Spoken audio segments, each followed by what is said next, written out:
Talks have been taking place today to try to avert a third wave of strikes affecting train services in our region. The dispute between unions and National Express East Anglia has already caused misery for thousands of passengers. Meanwhile, disruption to mail deliveries across the region intensified today as more Royal Mail workers took strike action in a dispute over pay, jobs and services. Victoria Webb reports. It's fast becoming a summer of discontent. The question is to Royal Mail is to come back to the negotiating table and negotiate with this trade union on the agreement that we signed up to 2 years ago. Strikes today by Royal Mail workers in Ipswich, Bury St Edmunds, Kings Lynn and Thetford has meant delays to post for thousands of households. And many of those people are still waiting to hear if planned strike action will affect their train services later this week. I personally have had to take a pay cut at work, so has my husband, cut back in hours, and I don't think it's a very good time to start striking. If they've got problems, then they need to sort it out, and I agree, certainly, if you need to strike, you need to strike.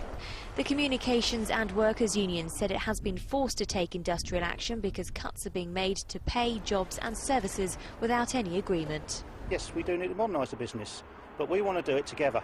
We don't want the tactics of Royal Mail just coming in, taking away people's earnings, people's hours, hard work, hard-earned cash they got here, doing that in one foul swoop. It needs to be sat down together to go through the whole lot jointly. Today's 24-hour stoppage by Royal Mail workers follows others that have already taken place in Northampton, Essex, Huntingdon and Peterborough.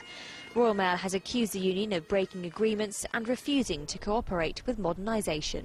A spokesman said Royal Mail has a clear vision of creating a modernised and market-leading business in which we're investing around £2 billion. We again call on the CWU to help us secure a strong future for the business, its people and its customers, rather than repeatedly acting to undermine it. With talks breaking down between rail unions and National Express East Anglia last week, ACAS has been brought on board to help the parties reach a resolution. National Express East Anglia has once again urged ASLEF, the RMT and now a third union, the TSSA, to halt planned strike action for Thursday and Friday, saying it's thoroughly committed to reaching a reasonable agreement on this year's pay award. But the RMT says both sides are miles apart, staff are angry and the strikes will only come to an end if a significant move is made on paying conditions. So unless that happens, there'll be limited services into London through Cambridgeshire, Essex, Norfolk and Suffolk. The CWU plans to ballot all its post-worker members for a national strike in September, threatening the worst disruption to mail deliveries for 2 years. And with no end in sight in the rail dispute, it seems the frustration for those relying on two of our vital services looks set to continue.